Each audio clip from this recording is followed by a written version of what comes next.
नमो तस्स भगवतो अरहतो सम्मा सम्बुद्धस्स। बुद्ध और उनका धम्म बाबा साहेब डॉक्टर अम्बेडकर द्वारा रचित कालजयी पुस्तकों के इस रचना संसार में आपका स्वागत है। आप जानते हैं कि इस समय हम लोग बाबा साहेब डॉक्टर अम्बेडकर द्वारा मूल रूप से अंग्रेजी में रचित ग्रंथ द बुद्धा एंड हिज धम्मा, इसका ये हिंदी अनुवाद आप तक पहुंचा रहे हैं। और ये जो हिंदी अनुवाद है, ये हिंदी अनुवाद डॉक्टर भदंत आनंद कौशल्यायन जी का है। आइए इस कड़ी में आगे बढ़ते हैं। आपको याद दिला देते हैं कि ये बुद्ध और उनका धम्म के चतुर्थ कांड का चौथा भाग है। और पिछली कड़ी में हमने देखा कि दुराचरण क्या है, ये तथागत समझाए। बाबा साहेब ने बुद्ध और उनका धम्म में उसे जोड़कर हम तक उसे पहुंचाए। अब देखिए, बाबा साहेब लिखते हैं कि तथागत की शिक्षाओं के अनुसार सदाचरण क्या है। तो तथागत क्या सिखाते हैं सदाचरण के विषय में, क्योंकि बहुत सारे लोग ये जरूर कहते हैं कि भाई सदाचारी बने, अपना आचरण अच्छा हो, सदाचरण हो, हमारा प्रैक्टिसिंग गुड प्रैक्टिसिंग हो। तो तथागत के वचनों के आधार पर समझते हैं कि अच्छा क्या है, दुराचरण के विरुद्ध सदाचरण क्या है।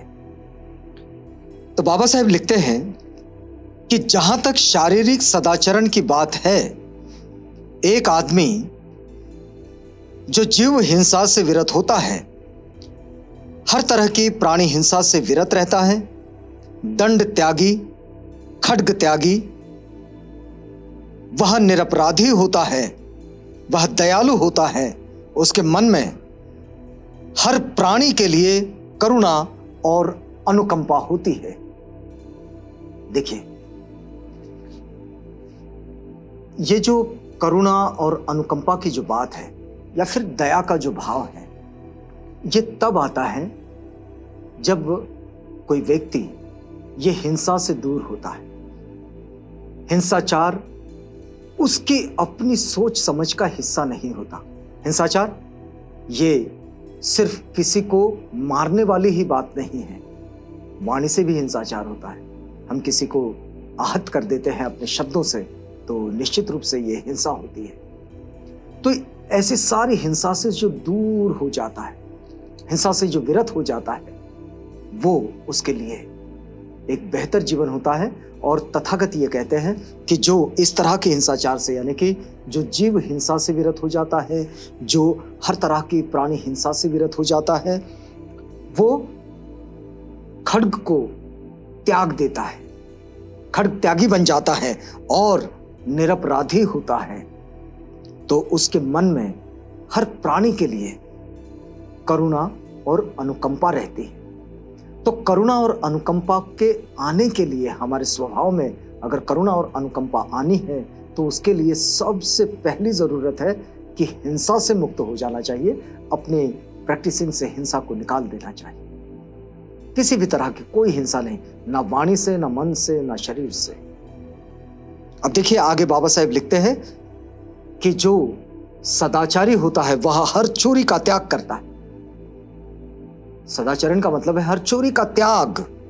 वह दूसरों की किसी ऐसी चीज का ग्रहण नहीं करता जो उसे दी न गई हो।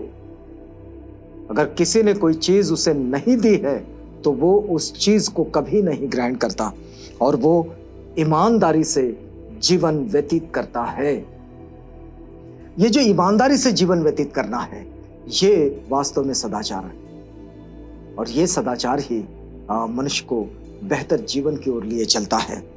अब तीसरी बात बाबा साहेब लिखते हैं, दरअसल बाबा साहेब इसमें तथागत बुद्ध की शिक्षाओं के आधार पर शरीर के जो सदाचरण होते हैं, उन सदाचरणों को समझा रहे हैं। देखिए कि वो जो सदाचारी होता है, वो काम भोग संबंधी मिथ्याचार से दूर रहता है।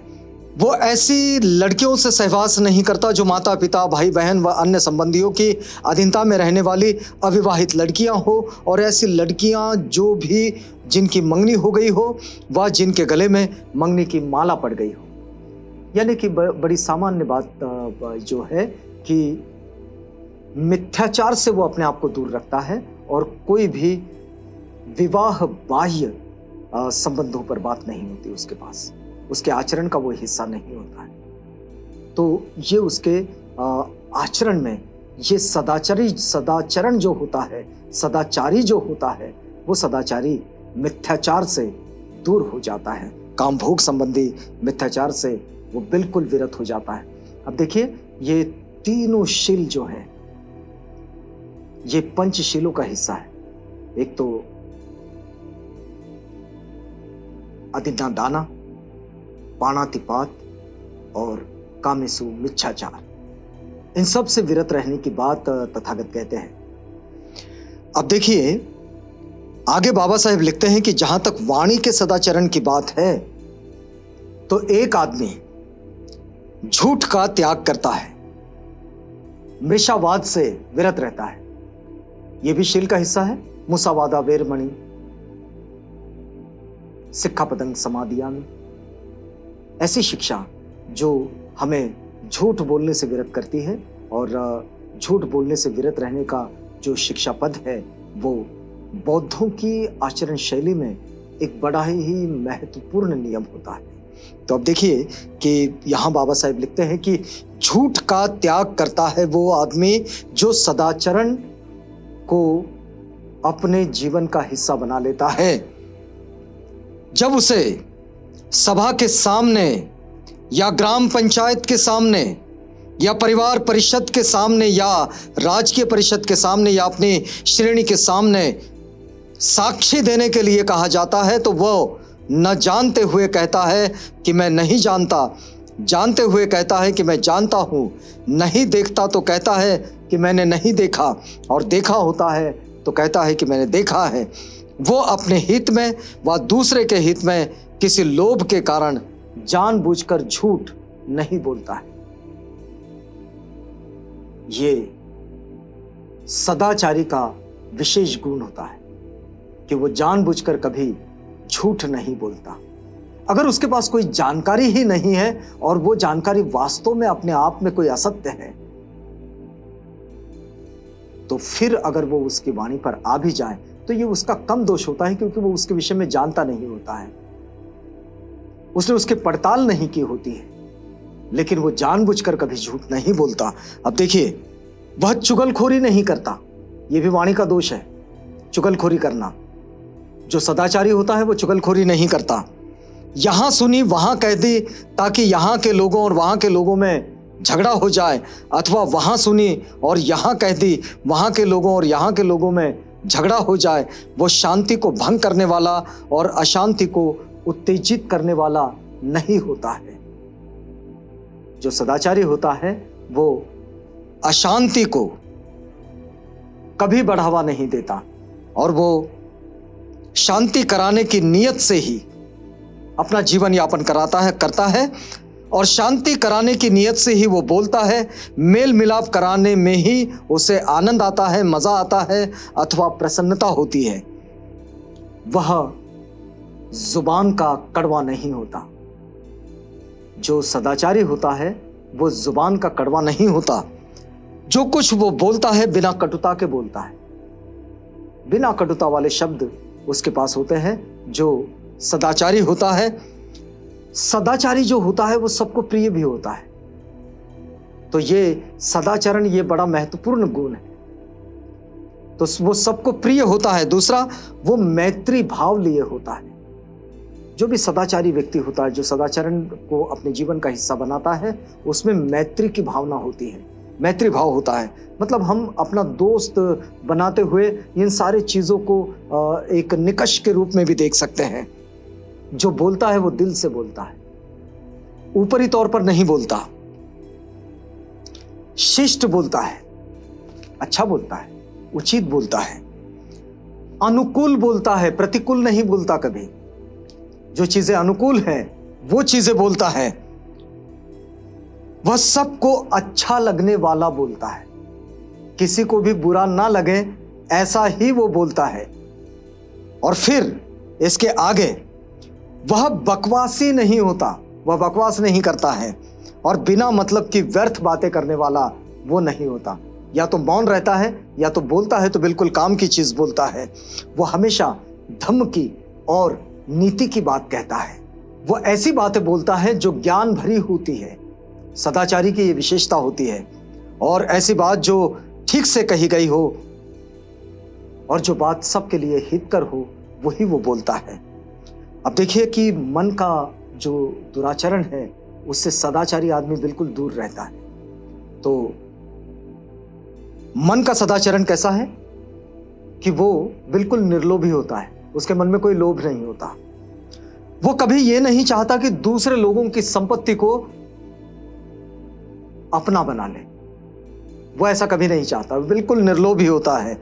वह कभी अपने मन में द्वेष को स्थान नहीं देता, वह हमेशा प्रेम को स्थान देता है और उसकी ये इच्छा होती है कि उसके आसपास के सभी प्राणी शांति और सुख के साथ रहे। तो ऐसा जो आदमी मिले आपको तो निश्चित रूप से समझ लीजिएगा कि यह आदमी सदाचारी है।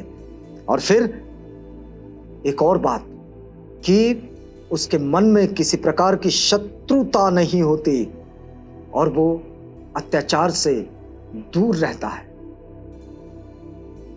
बल्कि वो इस बात के लिए भी कामना करता है, चिंता करता है कि लोग ये शत्रुता और अत्याचार से सुरक्षित रहे। उसकी दृष्टि सम्यक होती है। जो सदाचारी होता है उसकी दृष्टि सम्यक होती है और उसके संकल्प और धारणाएं भी बिल्कुल ठीक होती है। तो तथागत कहते हैं कि दुराचरण और सदाचरण, इससे मेरा अभिप्राय यही है। आपको याद होगा कि पिछली कड़ी में यह प्रश्न तथागत से पूछा गया था और तब तथागत ने इस बात का ये उत्तर दिया था कि दुराचरण क्या है और सदाचरण क्या है। यहां रुकना होगा हमें क्योंकि ये वक्त पूरा होता है। तो अगली कड़ी में आपसे भेंट होगी जब हम बुद्ध और उनका धम्म की इस समझ और समझाइश की प्रक्रिया में आगे बढ़ेंगे। तो तब तक के लिए हमें इजाजत दीजिएगा।